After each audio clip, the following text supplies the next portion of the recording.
And in India, the guests used to drop in without calling because there were no telephones then. They just show up. And they were considered, it's literally a saying in India, guest is the God visiting you. So the guest convenience has to take the priority over the family's convenience.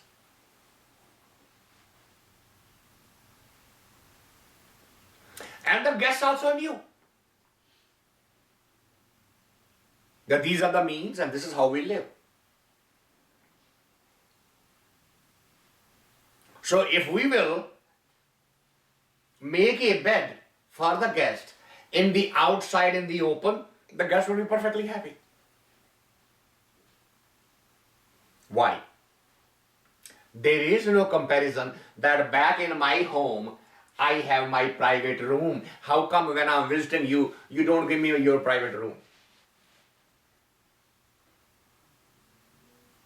The moment you compare, the greed will wake up its head. And if that greed is not satisfied, we talked about it last time, what will come? The anger. The anger will raise its ugly head right away if the greed is not satisfied. Because not satisfying the greed is hurting what? The ego. See how they are linked together? See how they form a chain? How the one leads to the other without our ever acknowledging it, without ever our becoming conscious of it.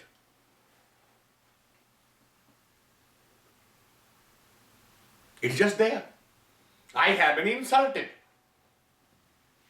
I have not been taken care of properly in this household. But those are my needs.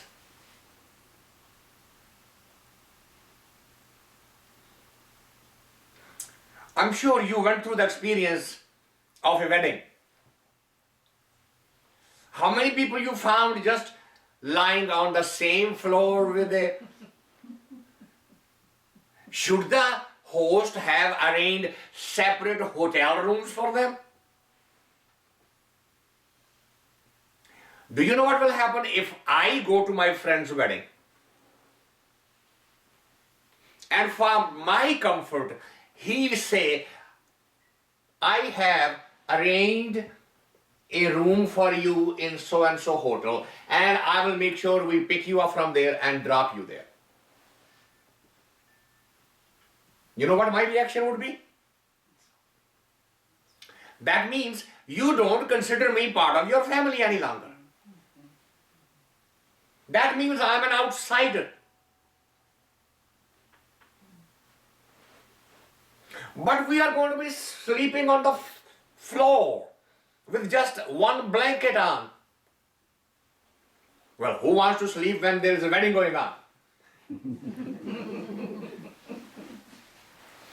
We want to sing and chat all night around. So I want to be part of the family. What's missing here? That comparison. How I live back in my home. What kind of comforts I have in my home. Because if that comparison remains in my mind, I will never become the part of the family.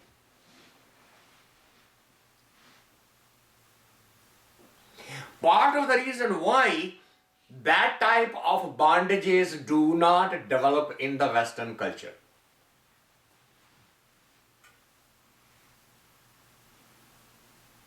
The Western culture expect exactly the opposite treatment. More formal relation distance it is, better off I am. because that comparison does not go away from the mind.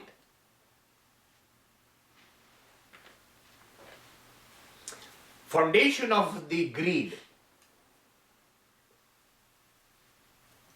is to be remembered all the time. It is comparison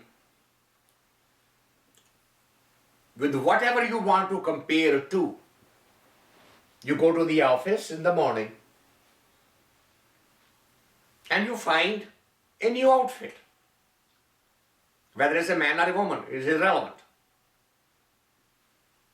A new shoe, a new hat, and you compare with yours.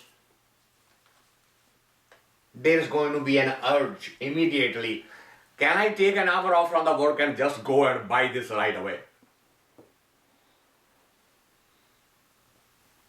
Because it's going to remind me all day, I am walking with these shoes and she's walking with those. That comparison will become like a little needle pricking you all day long.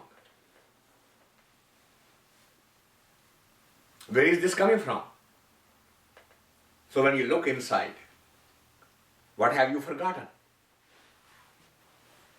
Is this my need? Or is it my want?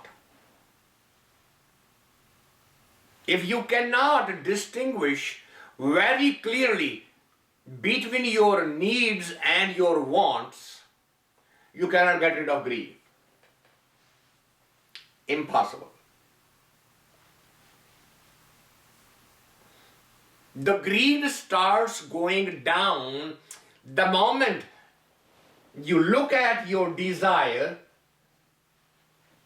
and ask a very fundamental question. Is this my need?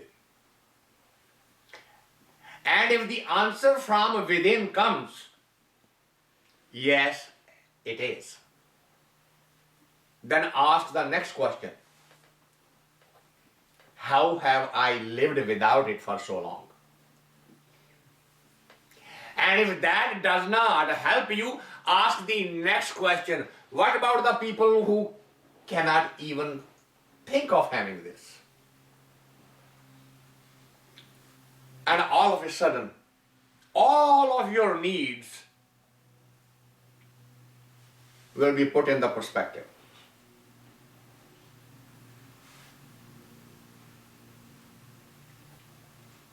There is a beautiful message going around on the internet where they compare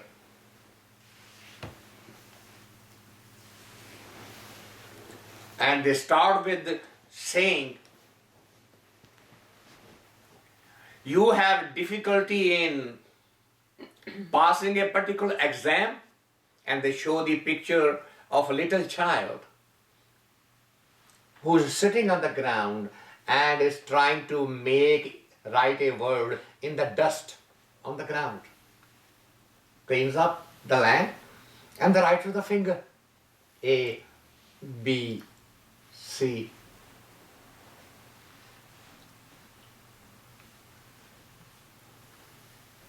And they keep on going from the educational level to the clothing and to the educational and the money in the saving banks and all that. They compare with that. If you look at the 6-7 billion people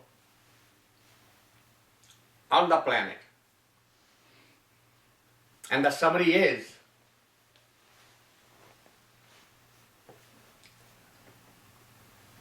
if you can read, if you have food on the table, if you have a roof on your head, and if you have a little money in the bank, you are in the top 1% of the world population. Because half of the world population cannot even read.